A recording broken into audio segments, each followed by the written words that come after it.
You step outside before dawn. The city is dark, and it is quiet in a way that cities are never quiet anymore. Not peaceful, silent by force. There are guards at the end of the alley, and you know better than to cross them. The gates of your ward are shut. They will not open until the drum sounds from the tower at the edge of the market. You wait. Everyone waits. This is how every day begins in a city of 100,000 people who are not yet allowed to move. Before we go further, if you are watching this on your television right now, a quick word. The simplest thing you can do to keep this channel alive is to subscribe, if you haven't already, and share this video with someone you think would find it fascinating. Most of you watch on TV, which means liking and subscribing can feel out of reach, but sharing it, mentioning it to a friend, passing it along, that matters more than you know. It is what allows this kind of history to reach people. Thank you. Now, back to those streets.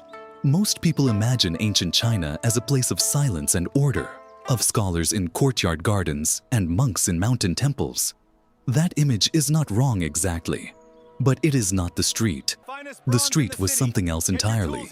It was loud and physical and strange, and it operated according to rules that most people today would find either fascinating or deeply uncomfortable. Sometimes both.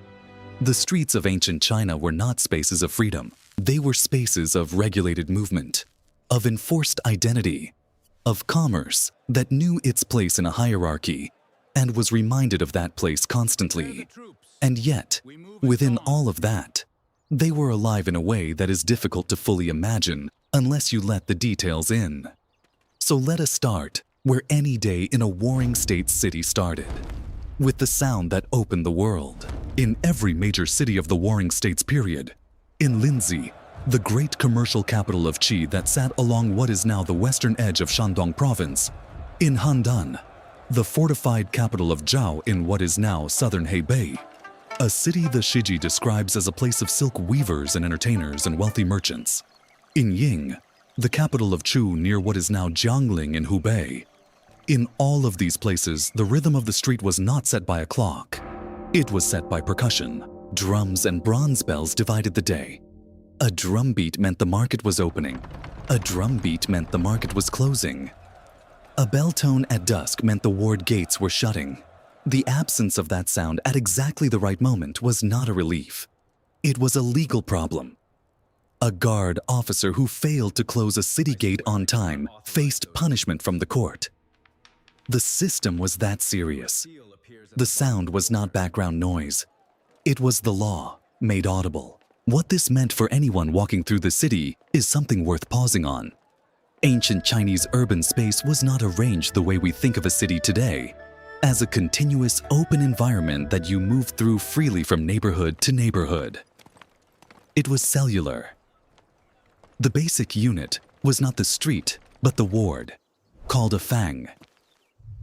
Each fang was a walled enclosure, something like a small city within the city. It had its own gates. Those gates opened in the morning at the appointed hour and closed at night. Once they closed, you were inside until morning. You did not walk through the city at night. If you did, and people occasionally did in emergencies for medical reasons, with official documents, you moved through a city that was watching you. Guards patrolled. They carried torches. Only those dealing with verified emergencies or officials with appropriate passes could pass without punishment. Everyone else stayed home. This sounds severe. It was severe. But it is worth understanding why. The ward system was not invented out of cruelty. It was invented out of the specific anxieties of a world in which states were constantly at war, in which fire was the greatest threat to a densely packed timber and rammed earth city, and in which the population was large enough that controlling its movement was considered a matter of survival. A fire that started in one ward could not be allowed to spread freely. A rebellion that gathered in the dark could not be allowed to move. The wall around the fang was both a firebreak and a political instrument. The people who lived inside it knew it was both. They accepted it, mostly, as the cost of living in a city at all. But here is the part that surprises people. Inside the Fang, the arrangement was not rigidly segregated by class. Unlike what you might expect from a strictly hierarchical society, wealthy people and ordinary craftsmen and market vendors often lived within the same ward, in houses of very different sizes pressed together along unpaved lanes. The gates faced the main arterial road that ran between the wards. The lanes inside were narrow, unplanned, worn into place over generations. If you had visited someone who lived at the far interior of a large fang, you would have navigated a labyrinth of passageways that nobody had designed. They had simply accumulated. Richer households had larger courtyards facing inward. Their walls turned to the street. Smaller households were tucked behind them. The ward was not a neighborhood in the modern sense. It was a container. And the street itself, the actual road running between the wards, the arterial road that connected one part of the city to another, what did it look like? This is where the historical record becomes genuinely interesting and genuinely complicated. Before Qin unified the empire in 221 BCE, the roads of Chinese cities and the roads between them were not standardized. This fact sounds minor. It was not minor. Before unification, every kingdom built its own roads, and every kingdom allowed its own cart widths. What this produced was a kind of infrastructure chaos that anyone who has tried to change a tire on an incompatible rim will understand. Carts from the state of Zhao used a different axle width than carts from Qi. Carts from Chu used a different width than carts from Yan. When those carts traveled on roads, they wore ruts into the surface. And roads, in this period, were not paved in the modern sense. They were compacted earth, sometimes reinforced with gravel or wooden planking on the worst stretches, but essentially dirt. A dirt road, used by carts of different widths, develops ruts of different depths in different places. A cart from Zhao trying to travel on a road previously used exclusively by Qin carts might find its wheels sinking into ruts that didn't match its axles at all. It might tip. It might have to be carried around the problem section. Long-distance transport was a logistical challenge, not because the roads didn't exist, but because the roads that existed were incompatible with each other. One of the first things Qin Shi Huang did after unification was standardize axle widths across the entire empire. And the road network was one of the first things the empire invested in building properly. The historical records note that the standardized axle length was enforced so strictly that even the amount of oil used to lubricate the wheels was regulated. That level of precision tells you how chaotic things had been before, in the warring states' cities themselves, inside the walls, on the main arterial roads. The cart traffic was immense. The description of Linzi preserved in the Shiji, the records of the grand historian compiled by Sima Qian, is one of the most vivid pieces of urban writing from the ancient world.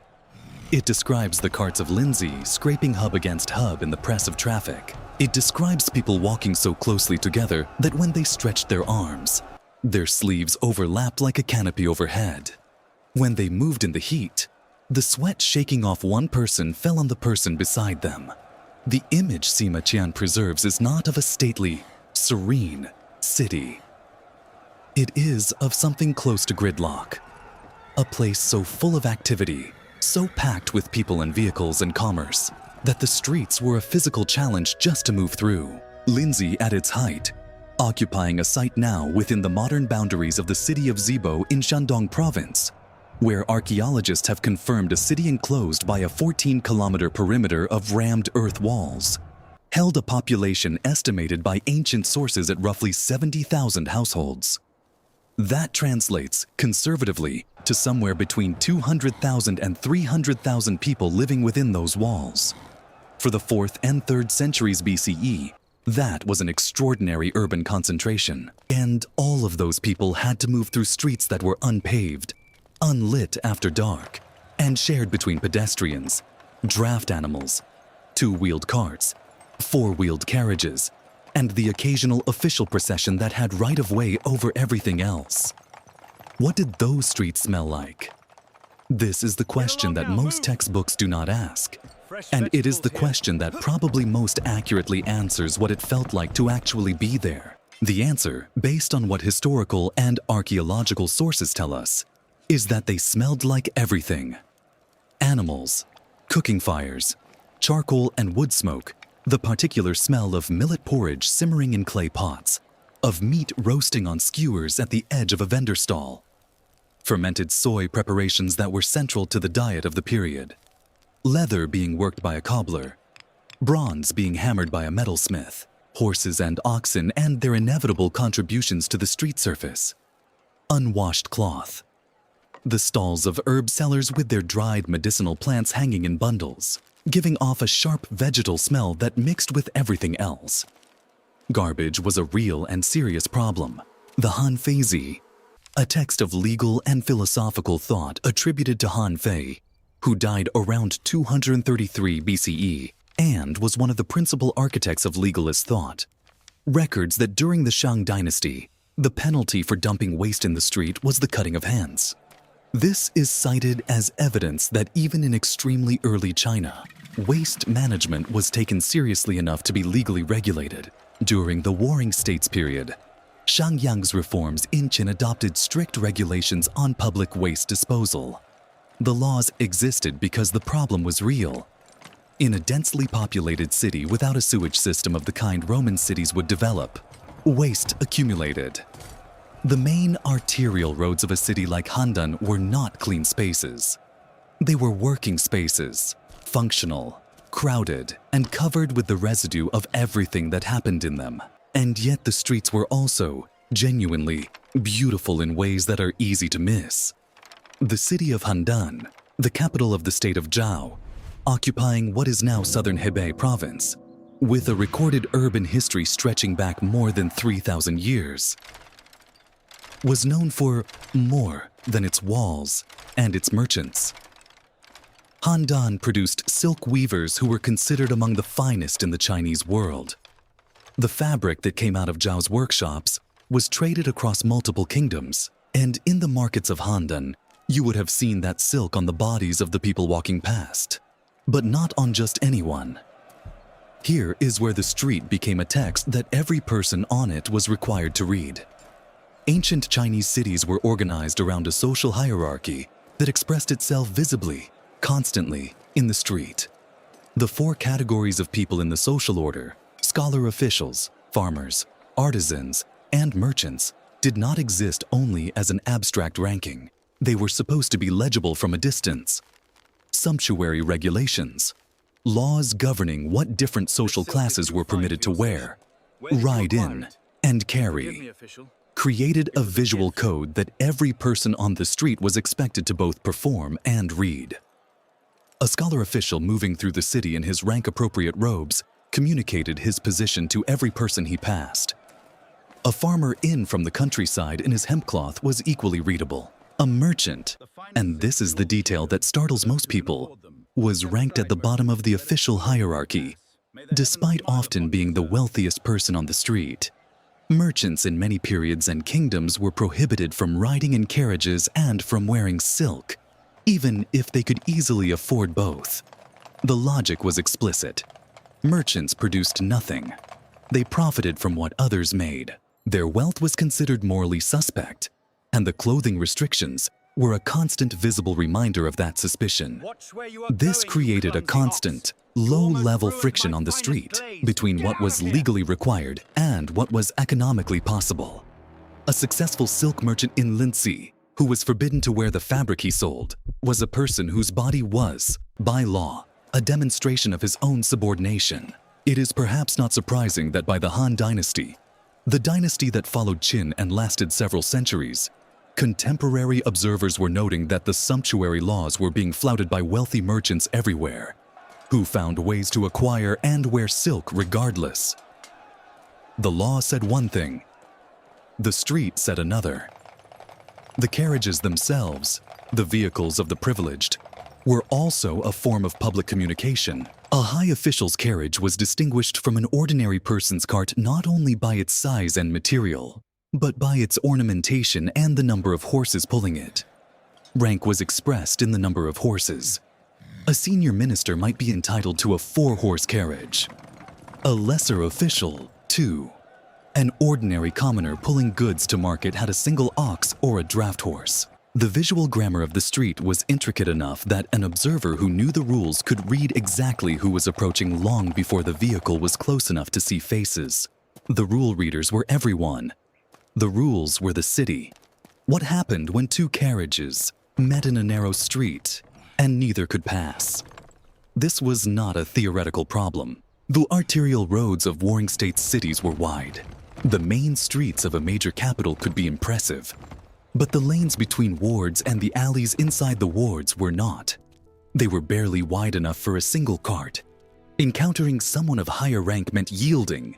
Encountering someone of lower rank meant they yielded to you.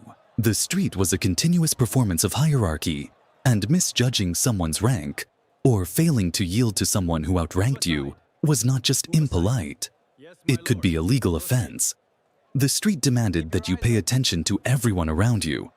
It demanded a kind of constant social alertness that modern urban anonymity has made obsolete.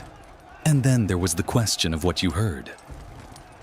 The street in a warring state city was, by all surviving accounts, extraordinarily loud. The most obvious sound was commerce. Vendors calling out what they were selling in the specific vocal technique of ancient street selling that varied by city and by tradition. A knife seller in Handan had a particular cry. A medicine seller in Linzi had a different one. The sounds of trades filled the air. The ring of a bronze hammer on an anvil from the metalworking district. The rhythmic thud of a loom audible from an open workshop. The sound of water being drawn from a well. A deep-drilled well of the kind that had existed in Chinese cities since the Neolithic period, constructed of timber frames and carefully maintained by the households near them. Above all of that, the sound of drums. Drums in ancient Chinese cities were not background percussion. They were the operating system of the street. The market drum opened commerce in the morning and shut it down at night. The military drum, positioned in towers at key points in the city, could, at need, transform the entire meaning of a street in seconds. During the Warring States period, a period of near-constant military mobilization across all 7 major kingdoms, the drum was a sound that every person in a city had learned to interpret. A slow, measured beat was routine. A rapid escalating beat was something else. The sound of drums and bronze bells in combination was the sonic infrastructure of a world that had no other way to communicate with thousands of people simultaneously across the noise of a crowded city. The people who grew up in those cities were as attuned to the specific rhythms and sequences of percussion as a modern person is attuned to the difference between a car alarm and a fire truck siren. The markets themselves deserve particular attention because they are where the street became most fully itself. In the Warring States period, markets in major cities were not informal arrangements. They were formal, state-regulated institutions with specific locations, specific opening hours enforced by the drum, specific zones for specific goods, and officials responsible for supervising commerce, settling disputes, and collecting taxes. In Qi, where the state had established a salt monopoly that made it one of the wealthiest kingdoms in the Chinese world, the market at Linzi was a place of genuine abundance. Formal markets had only been established in Qin around 378 BCE, under Duke Xian, a fact that the historical record preserves as evidence of how much more commercially developed kingdoms like Qi were compared to the Western state that would eventually conquer them all. What could you buy? Silk, in multiple weights and qualities, from the finest gauze to coarser tabby weave. Lacquerware, the bowls and cups painted in swirling red and black patterns that had, by the Warring States period, become industrialized enough to be accessible to households well below the aristocracy. Iron tools that had, over the previous 2 centuries, transformed agriculture across all the kingdoms. Plowshares, hoes, sickles, made from iron that was both harder and cheaper to produce than bronze. Bronze vessels for ritual use, because even in a commercial market city, the ancestral rituals that connected households to their dead required the right vessels in the right materials. Medicinal herbs, dried and bundled. Grain. preserved fish, dried meat, fermented sauces, salt, always salt, the one commodity that nobody could live without and that the state always found a way to tax. You could also hire a scribe. Literacy in the Warring States period was far from universal. The script used in each kingdom was slightly different, not incomprehensibly different, the way distinct languages are, but different enough that a document from Chu looked different from a document from Qin, and a letter written in the style of one kingdom's script might take a careful reader from another kingdom an extra effort to parse. This multiplicity of scripts was something Qin also standardized after unification, imposing a unified small seal script across the empire. But before that, the scribes who sat at the edges of markets performed a service that many people genuinely needed. They translated the written world into forms that a given client could send and receive. And the borders of the market, the outer edge of what the state considered formal commerce, blurred into something more informal. In the corners of markets, at the entrances to alleyways, in the marginal spaces that formal regulation did not quite reach, there were the activities that existed in every densely populated human space in history: cockfighting, dog racing, board games played for small wagers, street performers whose skills, acrobatics, juggling, trained animal acts, had a documented history in the Chinese world stretching back well before the Warring States period. These were not legally sanctioned activities in the same way that the silk stall was legally sanctioned. But they existed. They existed because people in cities in every era of human history seek entertainment in the gaps between official life. And the gaps between official life in a Warring States city were, if you knew where to find them, genuinely interesting. There is one more thing about the street that is almost never discussed in accounts of ancient China, and it is perhaps the most surprising thing of all: how differently those streets functioned depending on which kingdom you were standing in. This is the detail that the word ancient China tends to erase. There was no China in the Warring States period. There were 7 major kingdoms, and they were not the same place. The streets of Ying, the capital of Chu, in the lush, waterlogged south near what is now Jiangling in Hubei province, were not the same as the streets of Linzi in the commercial north. Ying was a city whose streets were shaped by a different climate, humid heat that bred disease and made everything organic rot faster, where the smell of standing water mixed with the smoke of cooking fires in ways that were simply not possible in the dry north. The roads of Chu were damaged by seasonal flooding in ways that northern roads were not. The boats that traveled along the rivers feeding into the Yangtze were as important to daily commerce in Chu as any road. The streets of Xianyang, the Qin capital in what is now Shanxi province, a city whose name would eventually be erased and rebuilt into what we now know as Xi'an, were the streets of a kingdom that archaeologists have noted was commercially less developed than its rivals for much of the Warring States period. Formal markets were established in Qin later than in Qi or Zhao. The streets of Xianyang moved to a different rhythm, more military, more administrative, more focused on the organized mobilization of human labor and agricultural surplus for state power. Walking through Xianyang and walking through Linzi were 2 genuinely different experiences of what it meant to live in a city. And the roads between those cities, the roads that a merchant traveling between kingdoms would have used, were, before unification, a genuine ordeal. The archaeological and historical record is clear. Before Qin standardized both the roads and the cart axles that traveled on them, long-distance road travel in China was an exercise in improvisation. Different wheel widths wore different ruts. Different kingdoms maintained their roads to different standards. There were no relay stations until Qin built them. There were no inns, in any standardized sense, along most routes. You found accommodation in the households of whoever lived near the road, or you did not find it. A merchant traveling from Zhao to Qi with a cartload of bronze goods was not taking a well-maintained highway with predictable rest stops. He was navigating a patchwork of tracks that had been worn into the earth by generations of carts that did not share the same dimensions, maintained by local administrations that did not share the same standards. The Qin Straight Road, the famous Jidao, which after unification extended over 800 kilometers from the capital at Xianyang northward toward the frontier, was built precisely because nothing like it had existed before. Archaeologists have confirmed a section of this road running through what is now Shanxi and Gansu provinces, with engineering features, drainage systems, compacted earth surfaces built in layers, a width that accommodated multiple lanes of traffic that genuinely have no precedent in the pre-unification world. When ancient sources praised it, they were not engaging in imperial propaganda alone. They were describing something that, to anyone who had traveled before it existed, was almost incomprehensible in its ambition. But the Qin Road came after. For most of the Warring States period, for most of the centuries during which the streets described in this account were the streets of the world. You navigated with what was there. You learned the drum rhythms of your city. You learned to read the clothing of the person coming toward you. You knew which lanes were too narrow for 2 carts at once, and which ones you could move freely through. You knew exactly when the ward gate would shut, and you timed your errands accordingly.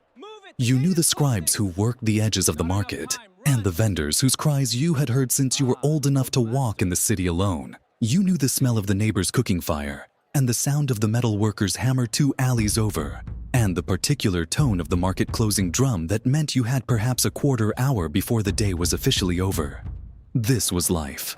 Not history, but life. The streets that existed in the cities of ancient China were not the backdrop to more important events. They were the event. The merchant navigating incompatible road ruts. The craftsman listening for the opening drum. The official in his rank-appropriate carriage forcing others to yield. The scribe at the market edge translating a world of documents that not everyone could read. These are the people the history books do not name.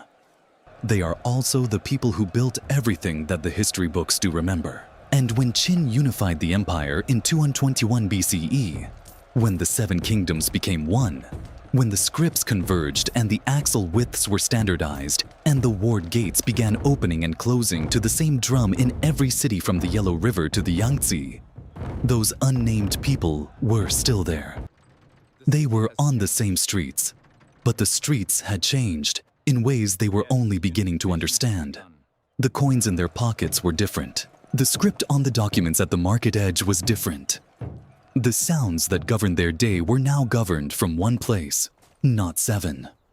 What that felt like, what it meant to wake up in the first unified empire, to step outside a ward gate into a street that was technically the same street, but was now something new. That is a question that deserves its own account. Because the streets of the First Empire were built on the same earth as the streets of the Warring States, but the world above them was utterly transformed.